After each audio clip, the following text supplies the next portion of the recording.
Okay, everyone. So today we're talking about the existence of God, and we have a debate with us. We have zopdoz and Abdullah. Abdullah defends the Islamic views and the Islamic ideas, and zopdoz thinks that God isn't real. As simple as that. Okay, you guys can talk right now. At first, you're gonna have like a 20-minute round and get over your ideas and as like simple ideas, not really detailed. All right, let's just give ourselves 2 minutes to introduce ourselves. My name's Abdullah, and I'm pleased to be here. Assalamu alaikum, everybody who's watching, and zopdoz. I am zopdoz, and first of all, I would like to thank the person who randomly DM'd me to be a part of this debate. And Yeah. I would like to also introduce why my name is zopdoz and why it's my nom de plume. The word is made by my favorite atheist out of all, named Arn Ra, and the zopdoz has a very good definition that I hope to stand with throughout the debate. The zopdoz is a realistic philosophy of logical, reasonable rationalism, a commitment to critical skepticism and scientific empiricism of academic accuracy and intellectual honesty, all of which require an abject rejection of faith. So yeah, I'm going to be talking a little bit more about myself through the introduction, but that's about it for the 2 minutes. All right. So, when is my timer going to start? It has started right now. 20 minutes? Yeah. Okay, so I'm an atheist, anti-theist, epistemist. I have no religion nor faith, and as an anti-theist, I view religion as a net negative for all human endeavors and progress, both historically and presently. As even a little drawing of a cartoon can send a man fearing for his life from all the death threats faith nutheads throw at him. As an epistemist, I see faith as the most dishonest position it is possible to have, as it really serves no purpose except for mentally handicapping people and lying to children, that some of which could be considered child abuse. I am also a Gnostic atheist, something the person who added the server roles doesn't understand. As a Gnostic atheist, I know a God does not exist, like I know a leprechaun doesn't exist, since they both share the same problems. No Irish person who believes in the myth can show me a ginger midget with a pot of gold and the end of a rainbow, just like no theist can show me their God to be possible, let alone probable, that their baseless assumption is real.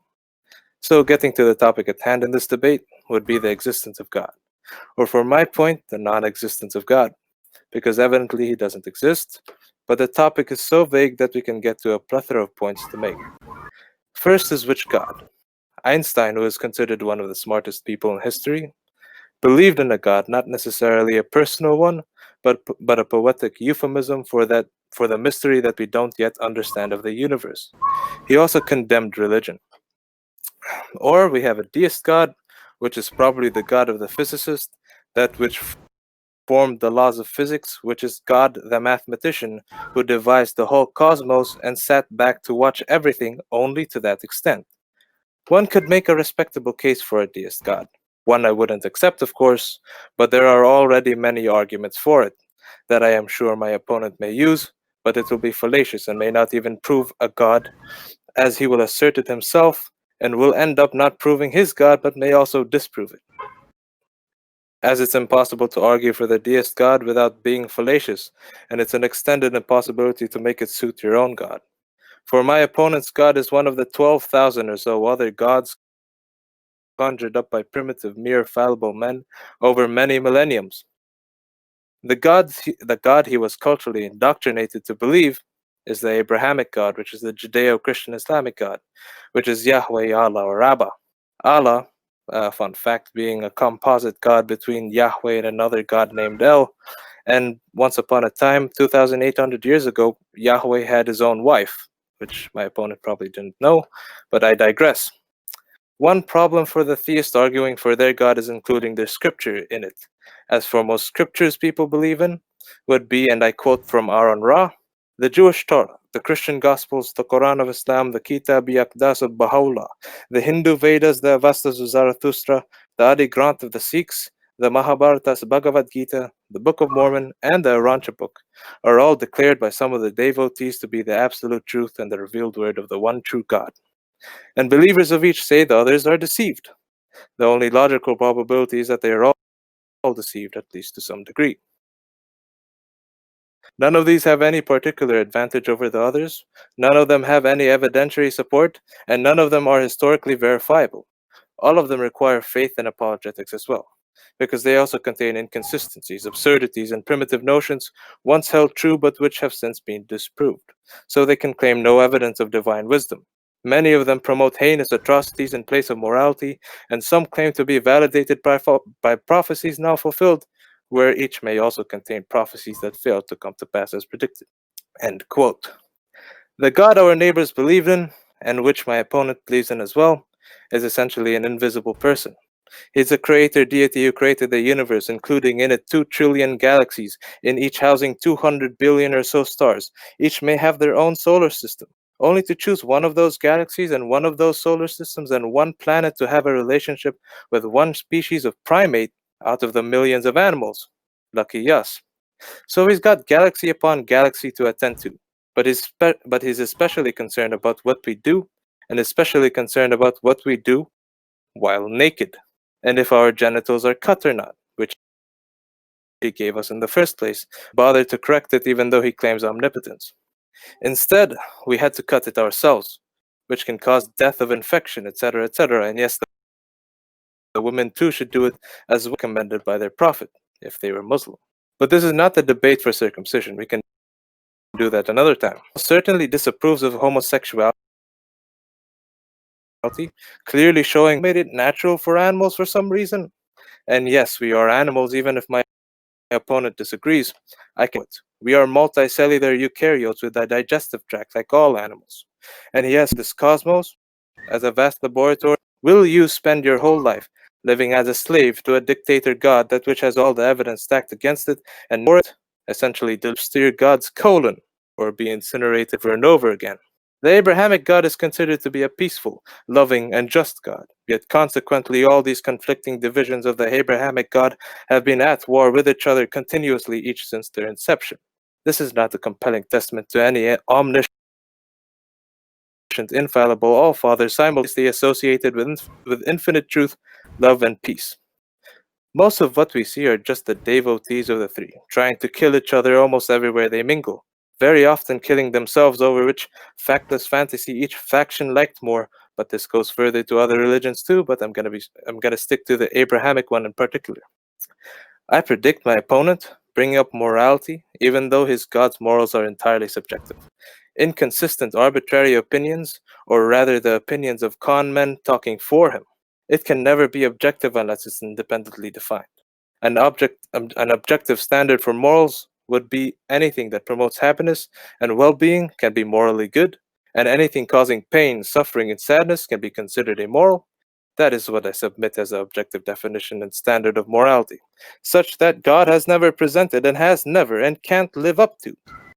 Good is inconsistent with God. The Abrahamic God is arguably the most unpleasant character in all of fiction.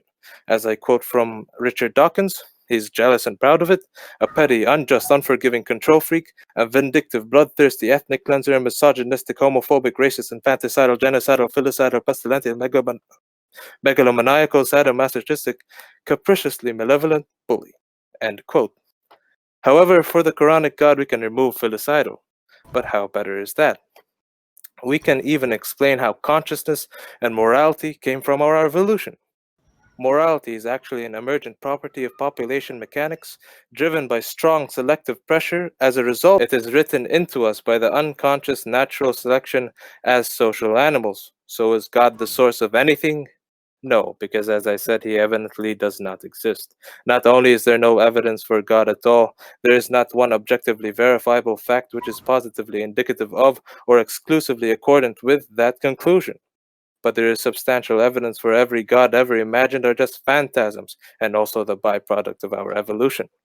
Particularly the Quranic God, or Allah, if you will, has been disproved because every testable claim the Quran makes has been disproved beyond redemption, such that not even the existence of God can redeem it anymore, And of course, my opponent may extremely interpret them to suit his agenda, but to no avail. For if his God was really a God, the Quran should speak for itself. It would have to be a different God if he were to exist. He certainly doesn't care about us. He created this vast cosmos where we can only live in one speck of it, but if we venture anywhere else without protection, we would instantly die. He doesn't even care about good or bad. You will only get your divine treat once you believe. All can be forgiven if you but believe. Shirk not included, though, so all Hindus, Buddhists, pagans, and so on will be mercilessly tortured over and over again for eternity because they didn't accept or they didn't choose Allah subhanahu wa ta'ala. And of course, atheists like me will go to hell. It's funny how Muslims are so eager to join heaven without even thinking. If you thought for 10 minutes about spending an eternity in anything, you'll soon realize the horror of eternity. Yeah, it would be nice for the first 20 minutes of having an orgy with 72 translucent, big-eyed, big-breasted whores, or hur al-ain, or for women, you get 10 wishes or something. Then the primitive men who conjured this shit up stop you from thinking too much, and then they say, you will be tortured, so believe. But after that, what? An eternity without escape, where all you can do is do everything, but to what extent? There are no accomplishments, nor work, nor progression. When I first contemplated this when I was a theist, I was a Muslim, by the way, I prayed to God to just let me die. Not to go anywhere, but just cease to exist after my death, which is the real reality of death, thankfully, but we may get to that further into the debate. Spending eternity in anything, even when you just kiss your God's ass, is a hell. That's heaven. While there is no evidence of God's ghosts or any of that, there are arguments. Arguments are not evidence, especially when all of those arguments are empty philosophical sophistry, pretending that we don't know what we know so we can believe something else. Or they are logical fallacies, arguments from ignorance and incredulity, arguments from improbability, appeal to authority, straw man, false dichotomy, anecdotal fallacies. Google the whole fucking list. Every logical fallacy is an argument for God, and vice versa. Positive claims require positive evidence. Extraordinary claims require extraordinary evidence. And that which is asserted without evidence can be dismissed without evidence. Every claim religion makes falls in one of two categories: not evidently true and evidently not true. It is not possible to be honestly Gnostic about God because knowledge is demonstrable, measurable, and testable with measurable accuracy.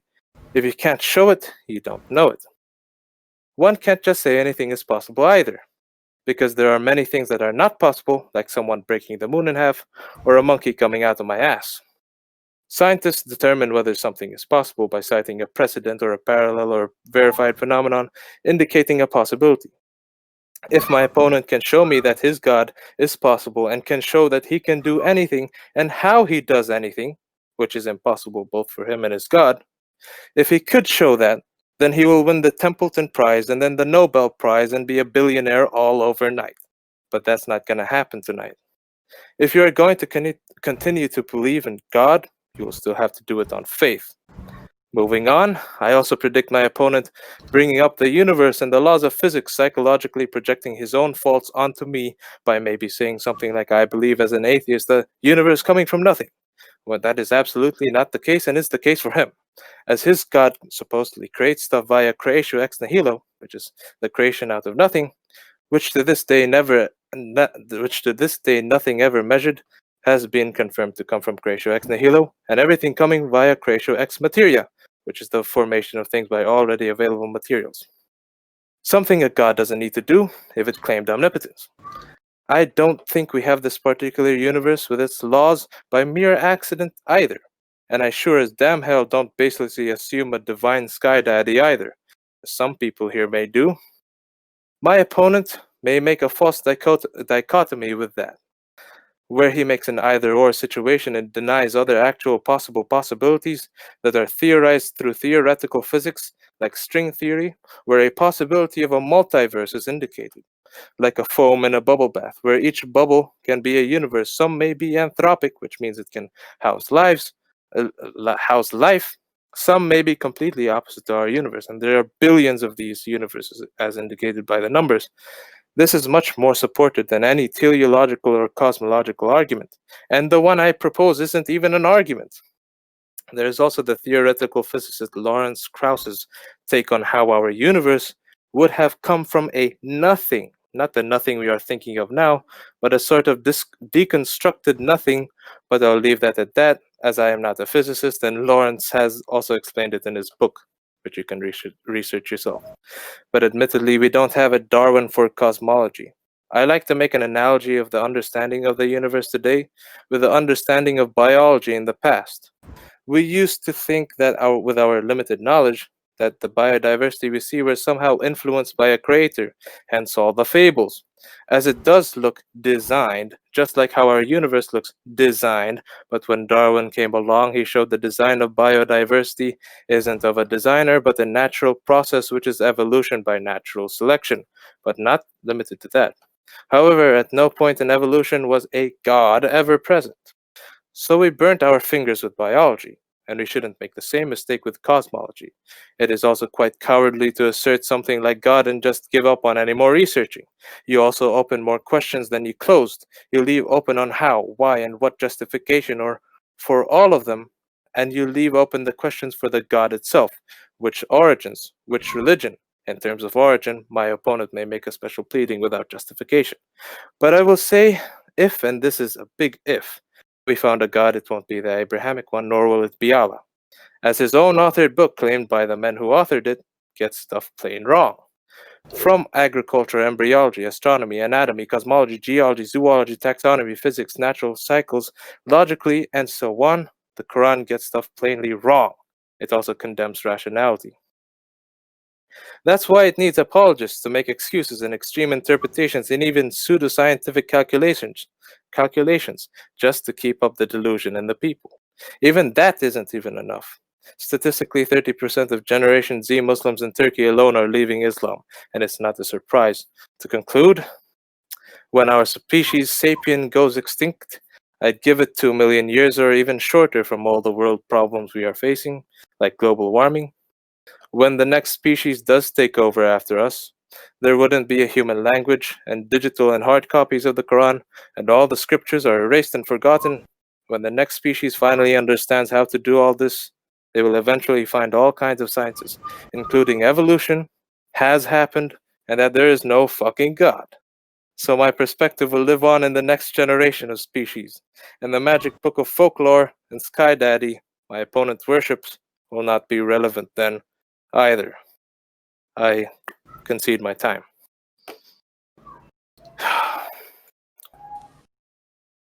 Okay, Yeah. so you can talk now, Abdullah. All right. Assalamu alaikum wa rahmatullahi wa barakatuh. Salatu wassalamu ala ashrafil anbiya'i wal mursaleen. Nabiyyina Muhammad wa ala alihi wa sahbihi ajma'in. Welcome everybody. I'd like to thank everyone for joining us today. I'd like to thank zopdoz for coming here upon a request to have a debate with us. So inshallah, now I'll start with my argument. So just a quick analysis of my opponent's argument. He didn't actually present a solid argument against the existence of God. The points that he may present to have disproven God, I will address inshallah now.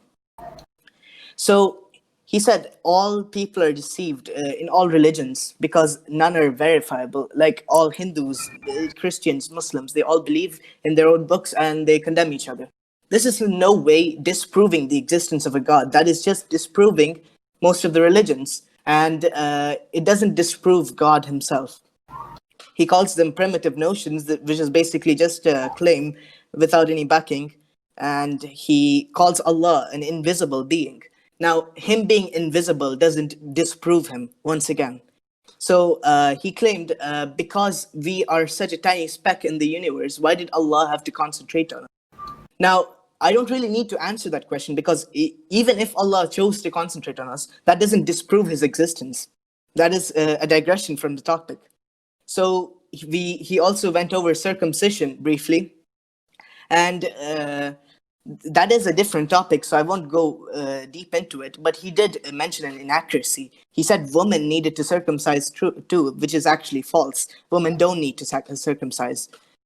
And he mentioned homosexuality and how being homophobic is backwards and primitive.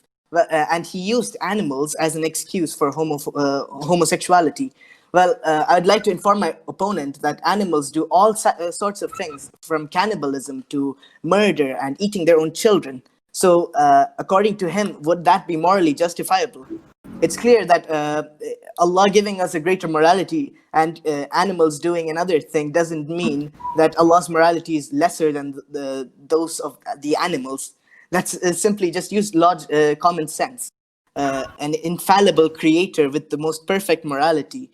He tells you something, the animals do something else. So you follow the animals instead of the infallible, perfectly moral creator. Now, what else? He said knowledge is demonstrable and it can be found out by humans. Now, that is simply false, because all knowledge cannot be demonstrable by humans. Science is a constantly evolving subject. It's never completed. So saying that all knowledge is demonstrable is purely false. And he also claimed that for every argument, there must be evidence. And without an evidence, an argument can be dismissed. Now, that doesn't apply for logical arguments. For example, we can observe the evidences of the effects of, let's say, the Earth's core. The Earth's core has effects on the Earth. So using that, we can deduce logically that there is a core, and we can deduce what it is made up of. But we have never seen it. We don't have subjective, or we don't have empirical evidence for its existence. Now, moving forward, so that must have covered some of his points, inshallah. If I missed anything, we can do it in the 5 minutes discussion. So now I will put forward my point. My point is a direct proof for God's existence. He did, I'm pretty sure my opponent knows about this argument. He went over it, but he claimed that it only proves a deist God. Now, I'm going to prove him false, inshallah. So, the argument which I'm going to be using, it's one of my favorites. It's called the cosmological argument. It's a really simple argument. It's logical deduction. And dismissing logical deduction is it's exactly the same as dismissing empirical evidence. So let's begin. So in the cosmological argument, we start off with one premise. Everything that begins to exist has a cause. Notice it says begins to exist. So you can't say that everything that exists has a cause. No, everything that begins to exist has a cause. And this has been proven by basically everything. Everything that begins to exist has a cause. It's not rocket science. 2, the universe, all space, time, and matter began to exist. Now, this is proven by scientific theories that are out there. For example, the Big Bang, which testifies to the beginning of the universe. So what do we see here? We see a beginning. No matter if my opponent wants to go to scientific theories on the origin of the universe, he would be forced to concede that it has a beginning, no matter if he uses the circular argument or the infinite regress argument. And that in the name itself, it's an infinite regress fallacy, claiming that there has been an infinite chain of universes before us. So number 3 logically follows. Therefore, the universe has a cause, because the universe began to exist. Now, this cause is necessarily spaceless, timeless, immaterial, and powerful, plausibly personal, and known conceptually as God. Now, this definition comes from the cause being external to the system. This cause has to be external to what it has caused, namely the universe. So my opponent, he didn't go into the argument for the existence of God. He only criticized scripture. And he hasn't brought any supporting evidences for that. He said the Quran gets things wrong on a plethora of subjects, but he has never brought a single ayah to prove that. So I'm going to make a claim, and if he wills, he can refute it. The Quran doesn't get anything wrong. Everything in the Quran is either proven true or not yet proven true. It has not been disproven. I'd like to challenge my opponent on a different debate, because this isn't about the Quran. This is about the existence of God himself. So inshallah, in another debate, I'd like him to show me the errors, quote unquote, in the Quran. So moving forth, we have now established by logical deduction that a God is a necessary existence, or if my opponent wants so, we can call it a cause. But my opponent can make an argument here. The cause doesn't necessarily have to be Allah or any other God. Well, the thing is, the cause fits the description, the definition of God as being all-powerful and omnipotent. Now, if God exists, it is only rational that one of these religions, which claim to have a revelation from God, to be true, and the one we can expect to be true is the one with zero inconsistencies in its holy texts, and that is the Quran. So now we have established the existence of a necessary existence, and my opponent did go into morality, but that is once again a different subject. I'd like to point out that he as an atheist, doesn't necessarily have a moral standing, and he did make an argument for a moral standing. He said everything that is painful and bad is immoral, and everything that is good and encourages prosperity is moral. Now let me point out the problem with this morality, this definition of morality. The problem is, when a murderer kills a bunch of people, what do you do with him? Do you punish him? If you punish him, wouldn't it be painful, or wouldn't it harm him? And if you don't punish him, that will negatively affect society, because society, it doesn't see the murderer being punished. People cannot live in peace because murderers aren't punished. So punishment is a necessary part of morality that even liberal systems implement. And liberalism is most likely the system my opponent follows. So the problem with this morality, you don't punish someone who hurt someone else. Also, so this makes it clear, morality is subjective. And there is no better way to get morality except from someone who is perfectly moral. And he's perfect in his morality. The creator of humanity would know what is perfectly moral, what is right and wrong.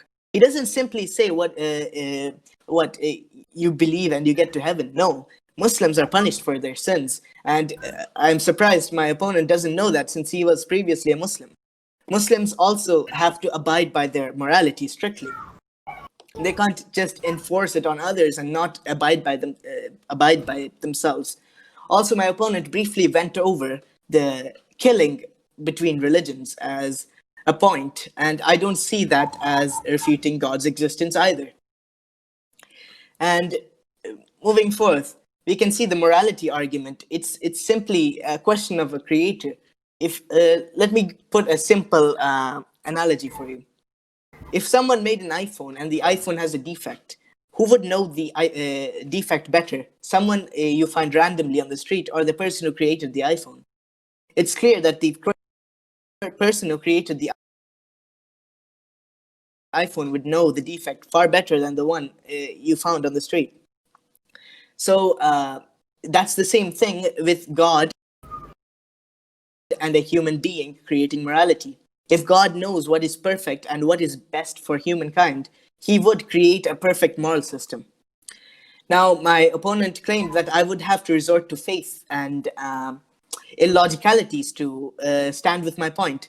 But it's clear, this argument that I proposed, the cosmological argument, it is logical deduction. There is no faith or illogicality or a fallacy here. I will repeat it again just for your sake. Everything that begins to exist has a cause. This is premise one. My opponent has to either attack this premise or the next premise, which is the universe began to exist. Now, the first premise isn't really attackable because it's pretty much an accepted fact. Anything that begins to exist has a cause. Let's say a baby is being born. The cause is their parents.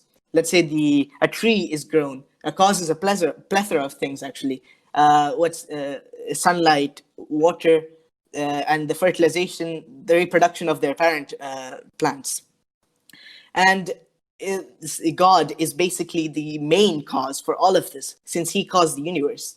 And that basically, it's logically deducible that God is a cause that is causing everything because he caused the universe. And the universe is what we are all in.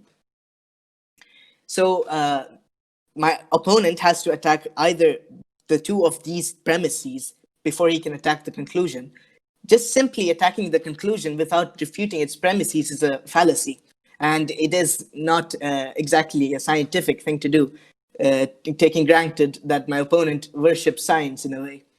And then we have the conclusion and the following conclusion, which is derived from the properties of said cause, which has to be external from the system.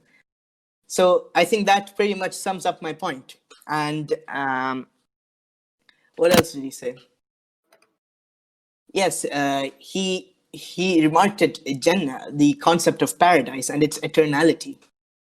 It doesn't disprove God. Once again, thinking that Jannah being eternal disproves God, it doesn't logically follow. Sure, it can be painful if you wish to imagine it so, but that is once again not a proof against God. It is simply a remark against the concept of Jannah, which is in no way related to the existence of God himself. Anyways, yeah, I'd concede my time now. Thank you.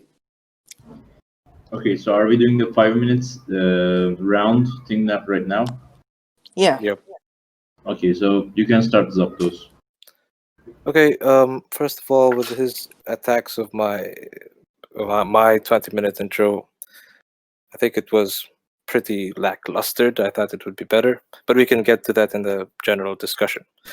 And I'm just going to attack his argument, which is the Kalam cosmological argument, or I would like to say the Kalam cosmo-illogical argument. And I'm pretty familiar with this argument. So the premise is, whatever began to exist has a cause. The universe began to exist, therefore the universe has a cause. Even if we accepted it, then it would only prove there is a cause of a universe. It does not prove any of the definitions of God, which is omnipotence, omniscience, omnipresent, omnibenevolent. My opponent just asserted that cause must have those attributes. That would be a huge leap, so it doesn't even support theism. It doesn't even support his God. It could be Vishnu, Zeus, and any other god it could be. But it also doesn't suggest that cause was the first. So for a first cause argument, it's pretty much ridiculous. And he also boldly assumes that his argument does not contain any fallacious stuff, but it does. It commits an equivocation fallacy with the word universe. So in its second premise, the universe began to exist. My opponent uses the scientific definition of universe for this, and the scientific definition would be anything the start of all time, matter, and energy. And the third premise, therefore the universe has a cause, uses the colloquial definition of universe, which is everything that has existed, does exist, and everything that will exist. And we know that everything that has existed now, like life, did not come from the Big Bang. So that's obvious equivocation fallacy. So all the additional arguments and word salads that my opponent could have used would be an argument from ignorance. And I don't know what else to attack here. But he also... I don't know what else. I concede my time. It's enough. Okay, so you can talk now, Abdullah. All right, so you attacked my false equivocation, quote unquote, of the definitions of the universe. See, the difference is it doesn't matter if the cosmological argument argues for the cause of every single living being or the cause of the scientific definition of universe, which you so defined.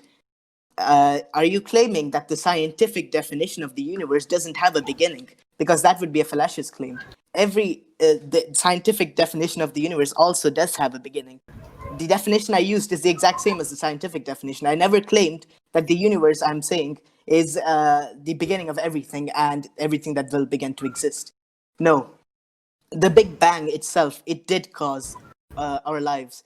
Because if my opponent is denying that the cause of the universe led to the creation of the earth and thus did lead to the creation of life, he's denying established science here, which I cannot really attack. And the rest of it was pretty much remarks to the other arguments, which he didn't really refute. Inshallah, we can do that in the general discussion. Yeah, I concede my time. Okay, Zopdoz, you can talk now. Okay, so with his falsely accusing him of a equivocation fallacy, which is not a false accusation, and a lot of cosmologists will say that there was a beginning, and the problem with this is that that prediction that there was a beginning, or the understanding that there was a beginning, is based on general relativity, which cannot be applied to the Big Bang, as we know general relativity is not right to use. The reason we know it is not right is, for one thing, it is not compatible with quantum physics. So basically, we have a prediction that the universe began based on a theory that we have no right to trust. So general relativity that my opponent is basing for the beginning has no right to trust in the eyes of cosmologists, which my opponent is not.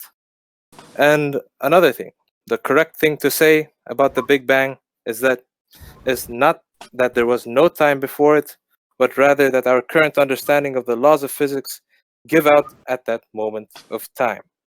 So there is a equivocation fallacy, because you don't state that what the universe you're using, and you're also saying that the universe in the third premise has a cause by signifying that the life we have now somehow has to do with the Big Bang, which it doesn't.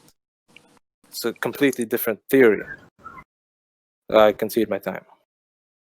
Okay. So over here, my opponent is clearly forced to deny the beginning of the universe by stating cosmologists. Now, let me logically break down to you how a beginning is necessary without even the Big Bang theory. See, when you use the multiple theories we have for the origins of the universe, let's say we use the Big Crunch theory, or the infinite universe theory, or the multiverse theory, all of them necessarily lead to a beginning. Why? Why does it have to necessarily lead to a beginning? This is not an assertion. Why? It necessarily leads to go to a beginning, because otherwise it would be an infinite regress fallacy. That's right, an infinite regress fallacy. So let me break it down for you guys. Let's say I am standing at a train station, or let's say I've been going for an infinite amount of time on a train, trying to reach a train station that is an infinite distance away.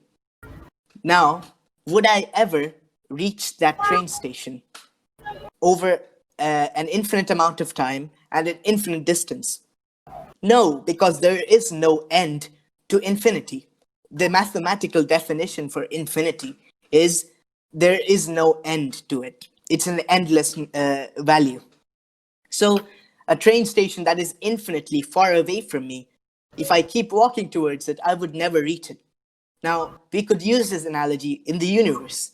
If there was an infinite number of universes before us, we would have never come into existence, because an infinite number of universes need to come into existence before us and before we come into existence, because there's an infinite number of universes before us, an endless number of universes. Which is why a beginning is necessary. It's not an assertion. The beginning is necessary for the universe to come into shape as we know it today. So now the beginning is necessary. Therefore, we go back to the first premise. Everything that begins to exist has a cause. So now we know the universe necessarily needs to begin to exist. So what does the universe have? A cause. And the cause, my opponent attacked my definition of the cause. Now, the cause is external to the system. It's external to the system, and it needs to have the ability to cause something as great as the universe, as something as large as the universe. So there comes in the definitions: omniscience, omnipotency. All of this comes in because of what the cause has caused. It just falls in the definition. Now, if you're claiming that a being who caused the entire universe is some weak, measly being, That's clearly not true. So, Abdullah, sorry to interrupt, but your time is running. You have like 15 seconds. all right. I'll just wrap it up. So that's clearly not true. Yeah, I can. You can start now. I'll start. Yeah, go on. So I wasn't denying that the universe has a beginning. I didn't say that there was no beginning. I said we don't know yet. The assumption that I accused you of is that you're saying that it's a being. It has to be a first cause, which you assert in your argument, when your argument shouldn't have a first cause, or it doesn't show a first cause. And you also made a special pleading fallacy where you made your being outside or external of everything. And that's just a special pleading fallacy where you shove omnipotence, omniscience, omnipresence, and omnibenevolence into our throats, that it must be this cause. And that's an argument from ignorance, because we claim we don't know yet, and you're assuming, because your logic is not falsified yet by maybe a Darwin of the cosmologist, then yours is somehow right, even with no justification, which is a fallacy. I concede my time. Okay, All you right. can talk now. So he attacked the being external to the system. So yeah, I'm sorry for not including this in the argument. It's actually part of the complete argument. So the being needs to be eternal. The cause needs to be eternal. Why? The same reason I mentioned earlier. It needs to be eternal because so as to avoid an infinite regress fallacy. If you're saying that this cause is not the first cause and there are many causes behind it, then it goes on for infinity. Once again, we're back to square one with the same problem, infinite regress. So what happens? This first cause is necessary to be the first cause, so as to avoid the infinite regress logical fallacy. So now, for this to be the first cause, what is needed? It needs to be eternal. It needs to be eternal forever. It needs to be there forever, so as to be uncaused. So let's make this clear. It's the uncaused cause, or the uncaused eternal cause. Now, the cause cannot be part of what it caused, can it? It caused the universe. Now, if you're claiming the cause is part of the universe, then you're making a fallacy, because the cause can't cause itself. It's an eternal cause. So what do we derive from that? The cause is external to the system because it's outside what it has caused. So then my definitions apply because it is external to the system. So that makes it clear. So we have an eternal cause that has existed forever so as to avoid an infinite regress fallacy. And there is a beginning to the universe, which my opponent has accepted. Actually, he said we don't know. Well, from all methods of logical deduction, a beginning is necessary. There's only two ways to go about in the universe. Either it has a beginning or it doesn't have a beginning. If it doesn't have a beginning, it's clearly an infinite. So when you have an infinite, you have an infinite regress fallacy. If it does have a beginning, there is no infinite regress fallacy, and it logically follows. I've explained this in detail in my previous 5 minutes. So we have an eternal, uncaused cause that is external to the system, and it is powerful enough to cause what it has caused. So my definition applies. Well, I'll just read it out for you guys. This cause is necessarily spaceless, timeless, immaterial, and powerful, plausibly personal, and known conceptually as God. So this all logically follows, and these are established. Unless my opponent likes to make some wild claims about how there is no beginning to the universe. In my previous debate, someone actually wanted to mess around with the definition of infinity itself. It was awkward. Anyways, yeah, that'll be it. Okay, you can talk now, zopdoz. This is the general discussion, or I think 3 rounds are over, right? Yeah, we did it 3 is. rounds. Okay. So Yeah. let me just reply to a few things. Again, you just did the same fallacies over and over again with the special pleading fallacies that has to be external, and you also kind of suggest that that being supposedly creates stuff from creatio ex nihilo, which I say to this day, nothing ever measured has been confirmed to come from creatio ex nihilo, and it must be from creatio ex materia, and which also would degrade the omnipotence. I mean, the omnipotence of the creator, supposedly. Okay, you missed my point. So what I said, the cause is necessarily eternal. Yeah, why? Because so as to avoid the infinite regress I mentioned earlier. That's why it is eternal. And now the cause needs to be external to the system. Why does it need to be external to the system? And you make the same special pleading fallacy. No. This logically follows. Can the cause itself? That's a special pleading fallacy where you say that the cause cannot be caused. You don't justify it with any measurable, like... I just said so. Infinite regress fallacy. It is so as to avoid an infinite regress fallacy, the cause has to be eternal. Again, you're making... you're like trying to justify not with another fallacy. You have to justify it with actual, like, possibility with this, which is a precedent or verified phenomenon or a parallel, which you don't give, and that's why it's a special pleading. That's why we shouldn't accept it. And I also gave a very good explanation, which is not an argument that with the universe thing. It doesn't. So see, the thing is, this is a logically following argument. You can't be expected to provide empirical evidence for something logical. Logical arguments. I'm not looking for empirical evidence. I'm looking for a possibility, which has to have a precedent, a parallel, or a verified phenomenon, which you did not give, which means you didn't justify it. You only justified it with more fallacies, which is the special pleading, and you also conformed the Kalam cosmological argument to accept omnipotence, omniscience, omnipresent, omnibenevolent. You don't even show how it's your God. You don't even show if it's Zeus or Vishnu. That's a different topic, though. I'm only trying to prove the existence of God here. I can show that to you later on. For my point, which is possible, because it's confirmed through theoretical physics like string theory, where our universe would be surrounded with an abundance of universe, which is multiverses, and with anthropic principles and anthropic what is it, which can support life.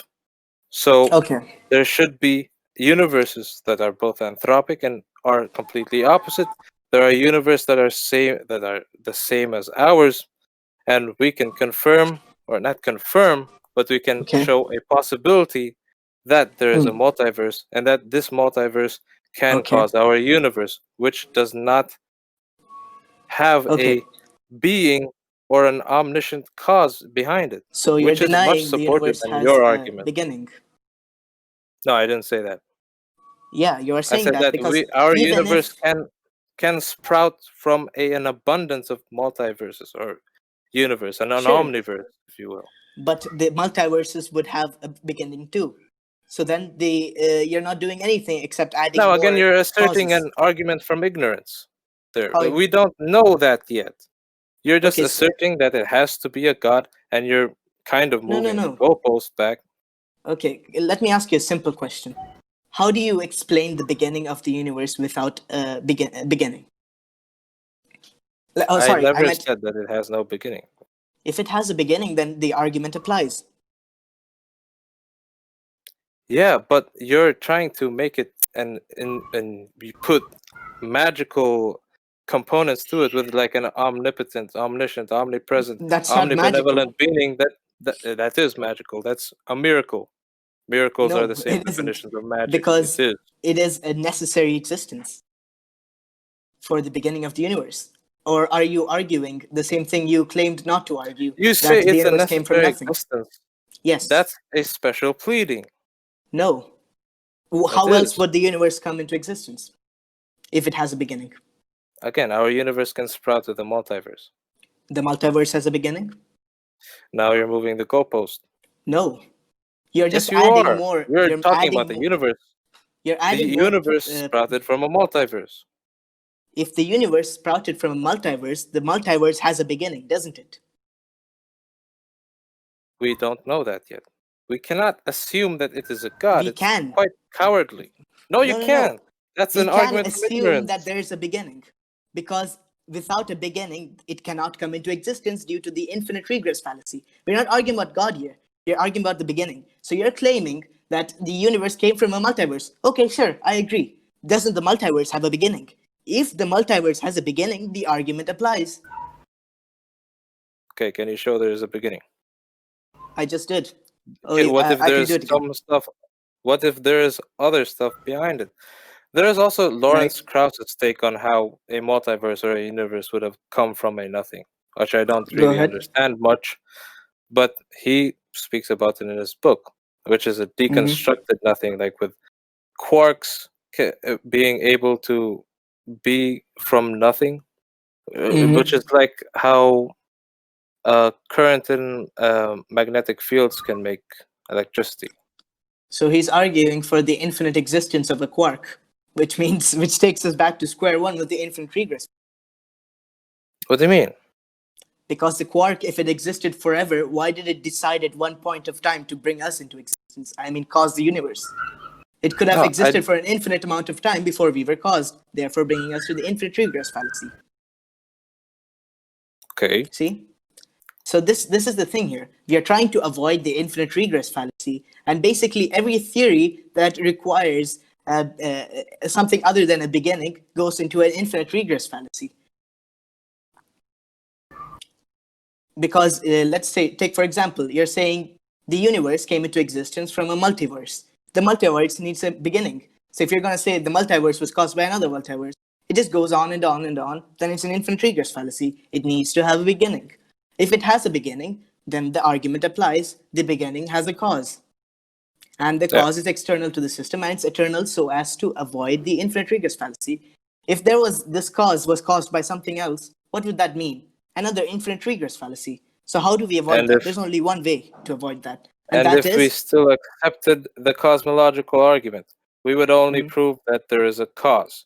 Now you're making a argument from ignorance, putting a god in it, with adding in these magical definitions. Wait. So this cause needs to be eternal, right? So as to avoid the infinite regress fallacy. Now the cause didn't cause itself because it's eternal. That means the cause is not part of the system which it caused. So what does that mean? The cause is external to the system. So the cause caused the system, and then our definitions fall into place. It's omnipotent because it caused the universe, all of this. You know, with omnipotence, it destroys the law of non-contradiction. What do you mean? With a being with unlimited power, if you don't say it's maximally capped, then would that being be able to create a rock that he can't even lift? Yes, this one. I know about this one. So this is a contradiction to his definition. You're contradicting the definition of the quality of having almighty and limited power, unlimited power. Yeah. Okay. And you take also note of that word, unlimited. Unlimited, non-capped. Yes. Yeah. Unlimited. Which defies the law of non-contradiction.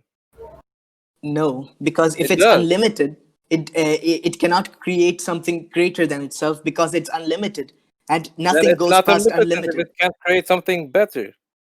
See. What you're doing here, you're adding an end to infinity. It's like saying a circle can be a square at the same time. Let me explain it to you. So, if God is infinitely powerful, take note, infinite. Infinite means what? There is no end to his power. If God is infinitely powerful, and can he create a rock that is more powerful? How can something be more powerful than infinite? Is it infinity plus 1? That's still infinity. See what's happening here?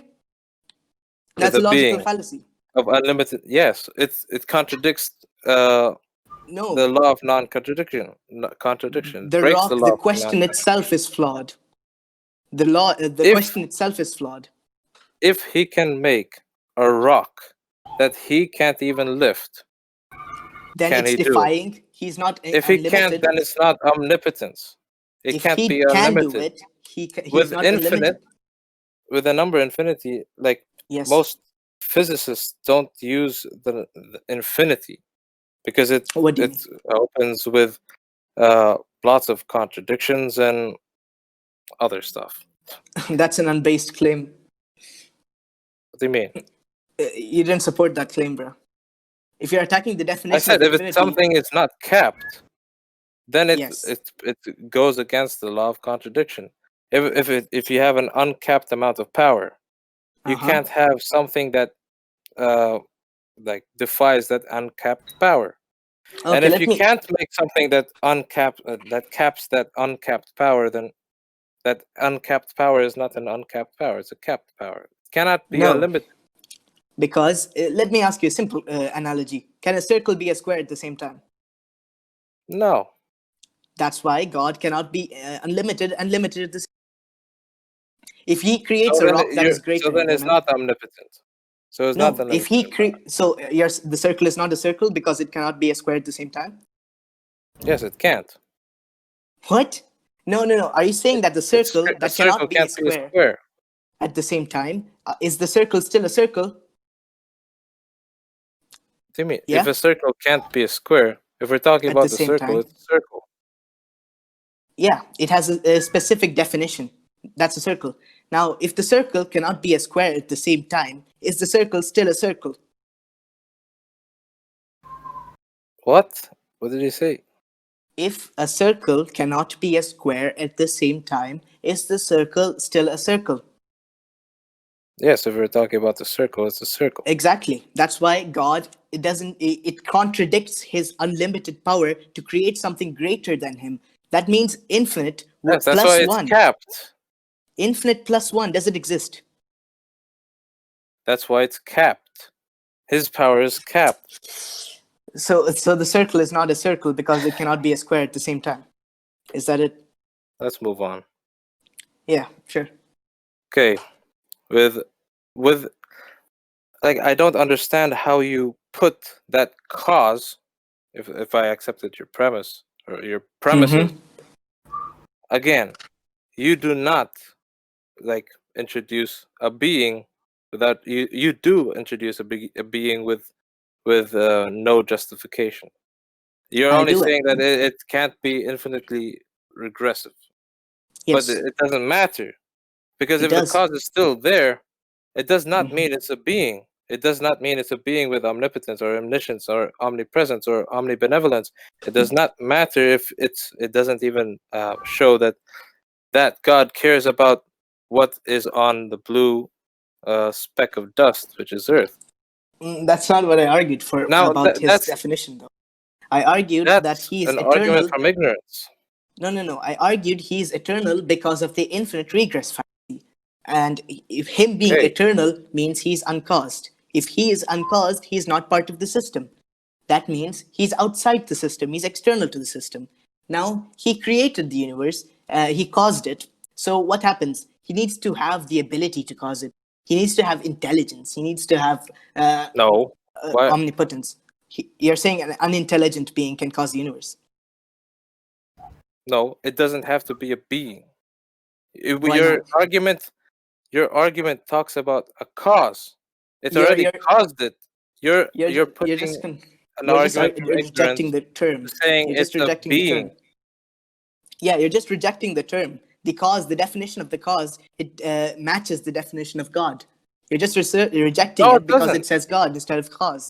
It Yes, it does does. not prove that it's omnibenevolent or it's being of all good, or it does not prove that it wants to punish That's love specific people. definitions. That's specific So definitions, that's not the the base definition definition. of a being you want to put. No. That's a specific definition. That's not the one we need to prove here. If we need to prove God, we only need to prove a being that is omnipotent and eternal. That's basically his definition. All-powerful, omnipotent, and eternal. The rest, omnibenevolence, it's all specific definitions that don't really affect his definition. So the base definition of God is what? An eternal, all-powerful being, right? So that is proven because the cause is eternal because of the infinite regress fallacy. It's all-powerful because he caused the universe. See that? Okay. And you justify that with what? What? With just because we don't know why, and then No. you're making an argument from ignorance. I just told you the reason why God needs to be eternal. Do you want me to repeat that?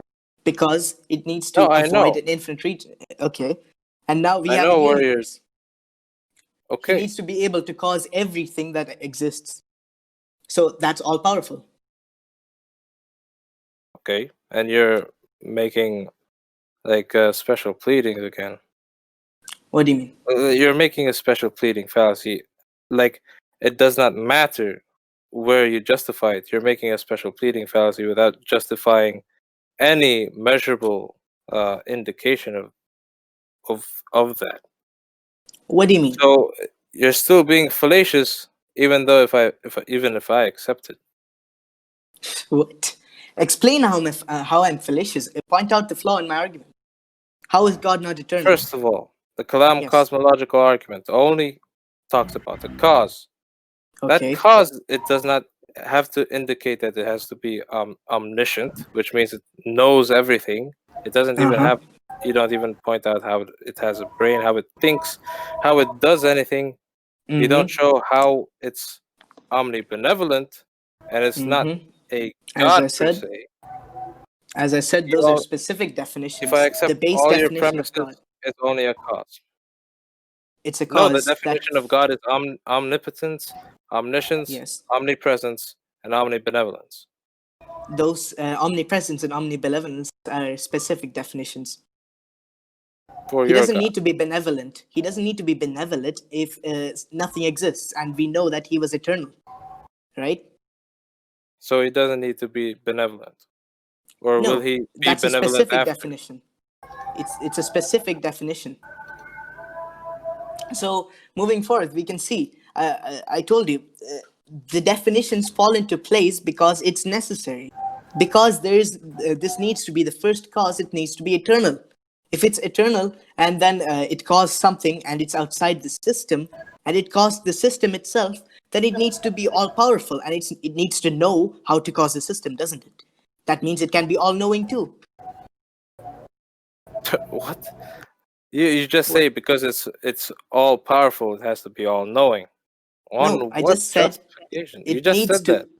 that. I said it needs to know how to cause something. So it needs to be all knowing, doesn't it? Why does it need to know if it is what it caused? If it is what What do you it mean? will cause? Come again. Why does it need to know? Uh-huh. You don't justify that with anything. You just say It just needs needs to to know. because it's omnipotent. If it doesn't know, how does it create or cause? What do you mean? You You're don't claiming. need to have knowledge or a brain to have a cause. What do you mean? Natural you're claiming- selection is unconscious. It has no omniscience, yet it can cause complex That's organisms. That's a false No, it's not a equivocation. false equivalent. Yes, it's the it's- same thing. It's the cause No. that made biodiversity, right? And you're trying to make a cause that has to be omniscient. You're conflating the biological systems with the external universal systems. No. I'm making an analogy. Yes. I'm making an analogy. I said you don't need. Look. One Wait. Okay. You don't need to be omniscient to cause anything. You don't need it. You want it to suit your agenda, but you don't need it. As I said, question. because natural selection is not conscious, will never be conscious, Is and it's yet. Wait. Is natural selection eternal and is it external to the system? See, that's the false equivocation. That's the false equivocation. You're comparing natural selection that is actually a caused thing talking about to causes. an uncaused eternal being or an eternal cause. Natural selection is not eternal, neither is it uncaused. So it's a false equivocation. It has completely different I'm talking about the causes. We're talking about causes. Yes, you're saying but you're speaking about secondary causes. You said it has to be omniscient to cause. Yes. I say you don't need to be omniscient to cause, I'm as speaking we about the have first stuff cause. that causes without omniscience. I'm speaking about the first cause, not secondary causes like natural selection. Secondary causes and first causes are completely different. They have completely different definitions, and they are completely different in terms that the first cause is external to the system and the secondary causes are internal to the system. So it's a false equivocation to use the second cause as an argument against the first cause. So you're making a special pleading fallacy again. So you're rejecting that the first cause is different to the secondary cause. I said that a cause doesn't need to be omniscient. It doesn't need to know everything. It doesn't need to You're know everything. conflating It has the to first cause cause. something. And it You're will cause it conflating. anyways, even if it was omniscient or not. You're conflating the two causes. The first cause, or the cause that caused the universe, is not a secondary cause. It's uncaused and it's external to the system, unlike natural selection, which is caused and it is internal to the system. What is natural selection caused by? You should know. By when natural Yeah. selection is basically when selecting Mhm. with biodiversity, Because when of it selects mutations caused by Mhm. chance, and it selects it based on the population, and it's so basically as to population mechanics, which leads to the survival of the formation of species. complex Yes. species, and it also wants species to reproduce and Uh-huh. to survive more. So this cause, the secondary cause, natural selection, as you just said, is caused. So it is in no way like the first cause, which is No, uncaused. it's needed to have natural selection Mhm. takes place only when Sure. animals or when biodiversity is needed, when mutations in nature happens, Sure. and it does happen. But the Okay. definition is quite different from the first cause, which is why it's a conflation to use it as an argument against the first cause. The thing is, it still is a cause. It No, causes it's a stuff. different cause. It's a different cause. It's a secondary What? cause. It's a Okay, but caused it's still a cause. cause. It's a But it's caused still a cause. cause. It's a different definition. But is it omniscient? It No, doesn't need to be because it's omniscient secondary. anyways. Yes, What? because it's secondary. Why do you need to have a first cause needs to be omniscient? Yet So all the other that it can stuff cause that everything. causes stuff too Uh-huh. doesn't need to be omniscient. Because it's caused by an omniscient cause. That's why they don't need to be omniscient. You're only saying that the first cause has to exist, and that first cause has to cause all the other causes. Uh-huh. What makes it different if you only just make a special pleading with this cause in particular to be Mm-hmm. the first, right? Even your argument doesn't It's not a special suggest the pleading. first cause, I've proven to you that's the first cause. but you don't like justify why it should be omniscient. You just asserted. I said You it just needs asser- to be yeah, you just omniscient asserted. because it is the first cause and it's caused everything. So it needs to be omniscient to be able to do that. Does natural selection need to be omniscient to choose Natural selection is mutations? not a first cause. It's a Does secondary natural cause. selection needs to choose to You're cause? conflating two terms. You're conflating two different things here. They're the same. They're the same in its No. essence. They are No, causes. no. They are No. causes. The You're trying difference to is put the first one is omniscience into it. the first one is an uncaused cause, whereas the natural selection is a caused cause. That's the difference. It's completely different things. Okay, but they're still causes. But the It does not definitions are prove that. different. It does not prove that the first cause has to be omniscience. You're just asserting that through argument No. from ignorance. Are you You don't even know arguing if that there's the a first first cause cause or didn't not. cause? I just proved to you that there needs to be No. first cause. I did. Are you claiming Yes. that the universe Okay, doesn't have a I'm beginning? accepting your premises.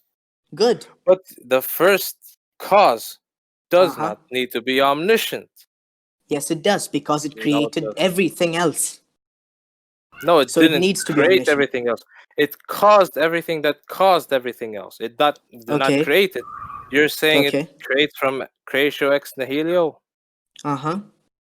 which is never positively identified in anything that we know to Within the exist. system. To Within have the system. from That's the difference. yeah, This is you're doing a special pleading fallacy with no, that. no, one. no. Okay, We I are within understand. the system, and the first cause is external to the system. I cleared that out in the first beginning. So you using a phenomenon that appear inside the system to disprove a cause that is external to the system is a fallacy. So Again, you're making it external based on a special pleading. no, I'm making it Yes, you external are. based on logic because the cause didn't cause itself, and it is not part of what it caused. So therefore, it is clear that it is external to what it has caused. Okay, and you're assuming that still. I'm But not assuming that. That's let's logically continue. following. Are you saying the cause caused itself? No, you're assuming it. It doesn't need to be like you're assuming it. It can be I'm logically not assuming. followed. It's logical. You are assuming. You are assuming because you're not providing any Okay, possibility, which is Tell a me. precedent or parallel or verified phenomenon. Again, Tell me, how can the cause be internal to the system? what do you mean? I'm accepting your premises now, but I'm saying What? that you don't have any justification, like except for your assertions with logic, and it has to not be this fallacy, but it will be this fallacy. I'm just accepting it just to be in the argument. Okay. I'm not saying there is one because I'm not gonna assume that, but you're assuming it. And I'm not assuming it. I'm then we go following it far up away from logically. kalam cosmological argument also. Let me make this clear for you once again. The cause needs to be eternal because it needs to avoid the infinite regress fallacy, right? So we got one quality right there. Okay, and An then you're making a eternality. special pleading fallacy for that Next, one. wait. Next. No, that's not special pleading because we're It is avoiding a the special infinite pleading. regress. Are you saying that with an infinite regress, the universe can come into existence? The thing is, you're assuming already the first cause No. needs to be outside, and then you're making a special pleading fallacy, and you're Wait, I will get to the outside part. Do you agree that to avoid an infinite regress, we need to have eternality for the first cause? Yes or no? okay. I'll accept So that premise. one point is cleared up here. The cause is eternal. Next, now the cause caused everything else, right? So did the cause cause itself? No, which is why it is not a part of what it has caused. That means external, not a part, is equal to external. So the cause is external to the system. Do you agree? Okay, I'll agree with that premise then. There we go. So if the cause is external to the system, it caused everything else. It needs to be omniscient. No, you just assume that it has to No. be omniscient. You don't even prove how it's omniscient, or you Because don't it even caused show everything else. any measurable indication How can that I it measure is something that's omniscient. external to the system? I don't know. You're assuming it. I'm not That's assuming. not how science works. Are you claiming that No, you are assuming it because you're basing Wait. you're basing a fact off an argument, which you assume everything has to be just because it doesn't need to be. It doesn't have to be with this one, and then you just I'm special not plead. assuming that. It's logically following that the infinite regress cannot cause us. That's not an assumption. That's a logical fact. With an infinite regress fallacy, nothing can come into existence. And going back to the cause being omniscient, it caused everything else. It needs to be omniscient to be able to do that. That's why it logically follows. We're being circular here. Yeah. How much time do we have left on the general discussion? Let's move on. Yeah. I think Ahmed? you guys should move on to the questions and answers. Yeah. Really? Yeah. How much time has it been? It's been a lot of time, like 25, 30 minutes, but you guys are Bruh. going at it like really seriously, so I didn't want to disturb it. You should have should've. told us. Yeah, I probably should have, but Yeah. All right. We had can. a lot of points, and I also wanted to bring up that there are hadiths where Yeah. your prophet said this, and then So- there are Yeah. also the verses which I can show, which is Yeah. scientifically Inshallah. inaccurate with everything. Yeah, we can do that in another And, discussion. and inshallah. also you said that where I said that everything that some stuff are ambiguous, I guess, in the Quran. I did not say everything in the Quran is wrong. I said every testable claim that the Quran gives testable is wrong. You need to prove that. I can. Okay. Yeah, but that's for a different discussion. Anyways, we can Yeah. move on to the question answer. Okay, so does anyone have questions? You can text them in the voice texts and we can answer them. I'm not going to answer them. They are going to answer it. I should have said we. I wish we could have went to other points with Yeah, morality also. yeah. Yeah. That's a good discussion, but that's a big discussion. Yeah, we could. Yeah. I mean, I also explained how